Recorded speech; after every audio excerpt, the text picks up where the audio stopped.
Mark didn't believe in campus ghost stories. The whispers about room 913 were just that, stories. Every college had them. A cursed dorm, a haunted classroom, a name you weren't supposed to say in the mirror 3 times. It was all nonsense. At least, that's what he thought. His first semester in Langley Hall was uneventful. Late-night study sessions, cold pizza for breakfast, roommates who never did their dishes, normal college life. His dorm was 9 on 12, and directly across from him was 9-13. Nobody lived there. The room had been empty since before Mark moved in. It wasn't locked, but it never opened. Even the RAs ignored it. Once he asked about it, and they just shrugged. Not in use, was all they said. But one night, it wasn't empty anymore. It started with a knock.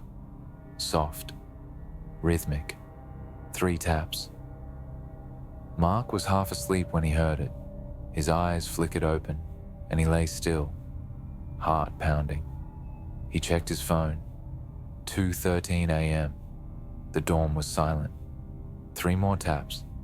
It came from 913. Mark sat up, staring at the door across the hall. The peephole was too blurry to see anything in the dim light, but a shadow shifted under the doorframe. Someone was in there. His roommate, Jordan, was snoring, oblivious. Mark stood, heart hammering, and crossed the room.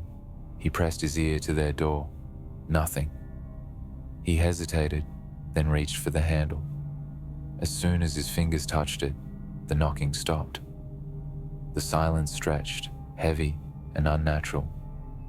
Mark exhaled and turned away, convincing himself it was just his imagination. Then, he heard it, scraping. Like fingernails dragging against wood, it was coming from the other side of the door. Mark backed away, his pulse hammering. The sound stopped abruptly. His gut told him not to open the door, so he didn't. The next morning, everything was normal. Jordan hadn't heard a thing. The RAs still insisted room 913 was empty. But Mark knew better, because that night, at exactly 2:13 a.m., the knocking came again. 3 taps. And then, his own door creaked open. Mark hadn't unlocked it. A rush of cold air swept through the room. His phone screen flickered, distorting, glitching. He swore he heard breathing, right next to him. He couldn't move. Then, the closet door inside his own room started to open. Just an inch. His breath hitched. And then, a whisper from inside the closet. "I was waiting for you to open mine." Mark ran. He didn't stop until he was outside, gasping in the freezing night air. By morning, he had made up his mind. He wasn't staying. He packed up and switched dorms by the end of the week. Langley Hall was officially someone else's problem, but sometimes, in the dead of night, he still wakes up suddenly, like something is watching, like something followed him.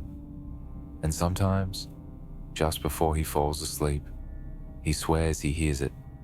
3 taps from inside his closet.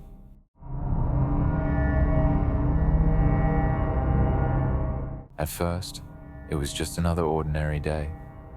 Breakfast, the usual morning rush, the low hum of voices filling the hallways.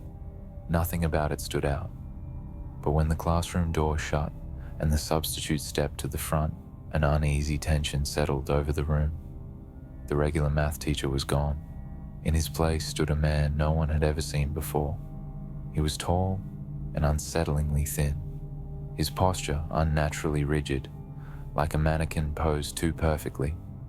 His suit looked slightly outdated, his skin pale beneath the flickering fluorescent lights. His face was void of warmth, his expression empty.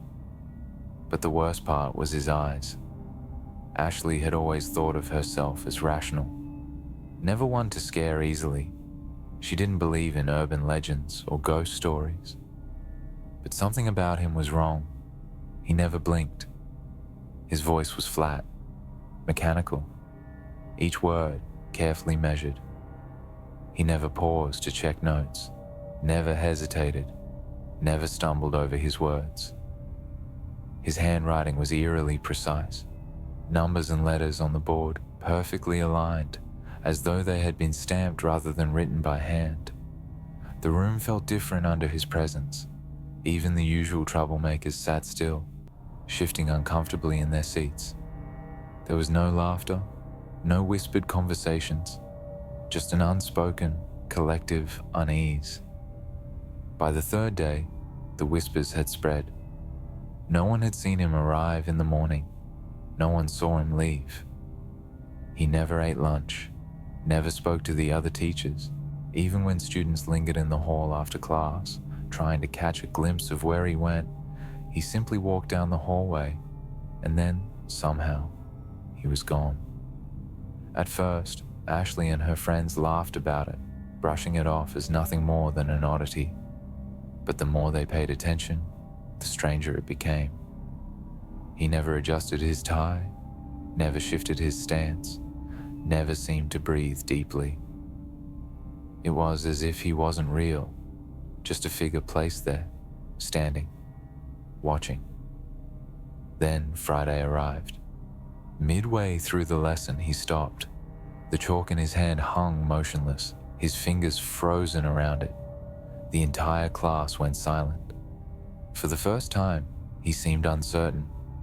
His rigid posture slackened just slightly, as though he had lost the thread of whatever force had been guiding him. Then, without a word, he placed the chalk down. Slowly, deliberately, he turned to the door, stepped outside, and left. He never came back. Minutes passed. The students sat in uneasy silence, waiting for him to return. He never did. By Monday, their regular teacher was back, acting as though nothing had happened. When Ashley asked about his absence, he frowned in confusion. He had never called in sick. There had been no substitute. The school had no record of him, no emails, no schedule change, no payroll entry, nothing. It didn't make sense. Dozens of students had seen him, sat in his class, listened to his lessons, and yet, officially, he had never existed. Weeks passed, then months. The memory of that strange week lingered, but there were no answers. Eventually, it became just another unexplained moment in a long, uneventful school year. Until one evening after school, Ashley had stayed late for a club meeting and was walking to the parking lot as the last few students trickled out of the building. The sun had already dipped behind the trees, casting long shadows across the pavement. The air had that eerie, quiet stillness that came when the halls were empty.